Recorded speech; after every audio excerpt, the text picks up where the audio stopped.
थे? हाँ, ये कौन थे? पंजाब के गवर्नर थे, पंजाब के गवर्नर थे। रॉलेट एक्ट के तहत जो है ना 13 अप्रैल 1919 को जलियांवाला बाग हत्याकांड, जिसे अमृतसर हत्याकांड से भी नाम से जाना जाता है, आपसे क्वेश्चन पूछ सकता है कि अमृतसर हत्याकांड के नाम से कौन सा कांड जाना जाता है? जलियांवाला बाग हत्याकांड, जलियांवाला बाग हत्याकांड, इसे अमृतसर कांड के नाम से भी जाना जाता है। कहते हैं कि इस घटना के दौरान अमृतसर के जलियांवाला बाग में भारतीय स्वतंत्रता समर्थक नेताओं की गिरफ्तारी हुई थी। रॉलेट एक्ट के तहत डॉक्टर सैफुद्दीन किचलू और डॉक्टर सत्यपाल, सैफुद्दीन किचलू और डॉक्टर सत्यपाल की गिरफ्तारी का विरोध करने के लिए एक बड़ी भयंकर वाली भीड़ जो उस समय उपलब्ध हो सकती थी, बड़ी भीड़, शांतिपूर्ण भीड़ इकट्ठा हुई और विरोध करना शुरू कर दिया, विरोध करना शुरू कर दिया एक शांतिपूर्ण ढंग से। आपने अन्ना हजारे का नाम सुना होगा। अन्ना हजारे 2011-12 के आसपास बहुत चर्चित थे, जो काफी अच्छे शांति ढंग से गांधीवादी रूप से किसान समर्थन में आए, भ्रष्टाचार के विरुद्ध आए, बहुत सारा उन्होंने आंदोलन किया, आमरण अनशन किया। ठीक उसी तरह यहाँ पे शांतिपूर्ण ढंग से चल रही थी प्रदर्शन की, भैया हम इसका विरोध कर रहे हैं। इस विरोध के प्रदर्शन में भारत, इस प्रदर्शन के विरोध में Anglo Indian brigadier REH Dyer, जिसका पूरा नाम general Reginald Edward Harry Dyer था, जो 10 अप्रैल 1919 को ही पोस्टेड हुआ था। आप समझे कि नहीं? कब पोस्टेड हुआ था? 10 अप्रैल 1919 को ही।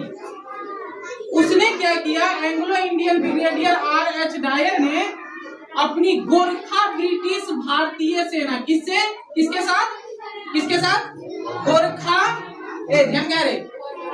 ब्रिटिश भारतीय सेना की टुकड़ियों के साथ प्रदर्शनकारियों को घेर लिया, और घेरा भी ऐसे कि जैसे जिस रास्ते से लोग भाग सकते थे ना, वो रास्ता को ही ब्लॉक कर दिया, वो रास्ता को ब्लॉक कर दिया।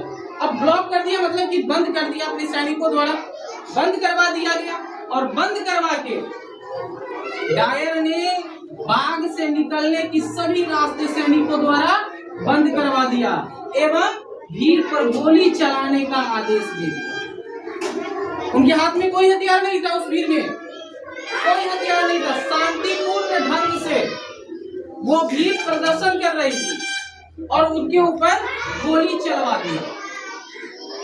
डायर की निर्दयता कि वो कितना नीच क्वालिटी का पकवान था, इससे भी लगाई जा सकती है कि भागते भीड़, स्त्री, बच्चे, किसी को नहीं छोड़ा, सभी को गोलियों से भून दिया, सभी को गोलियों से भून दिया। और यही घटना के बाद पूरे भारत में, यही घटना के बाद पूरे भारत में एक अलग ही उग्र मतलब समझ रहे हो ना, उग्र मतलब कि गुस्से के रूप में एक संग्राम इसके बाद जो तागड़ा शुरू हुआ, वो जब तक अंग्रेज भागा नहीं तब तक शुरू ही रहा, उसका खत्मा नहीं हुआ। बात समझ में आई कि नहीं?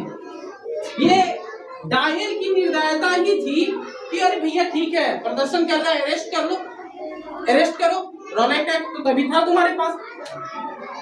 महात्मा गांधी ने भी चेताया था रॉलेट एक्ट के तहत कि भैया आप या तो इसमें कुछ सुधार करो। सुधार यही कि जिसको आप अरेस्ट कर रहे हो उसको आप कोर्ट में लेके जाओगे कि नहीं जाओगे? सुधार करो, नहीं तो इस एक्ट को वापस लो। नहीं लोगे तो उनका क्या था ना, अहिंसावादी थे, वो अहिंसावादी थे, और अहिंसावादी होने के कारण ही वो आज तक अपनी लाठी हाथ में जरूर उनको देखिएगा, लेकिन कभी हिंसा जैसी बात करते हुए नहीं देखिए। उन्होंने भी चेताया कि ये एक्ट को क्या करो, खत्म करो, परंतु अब अगला जो इसके बाद जो प्रदर्शन होगा चलेंगे उसमें बताएंगे, ठीक ना।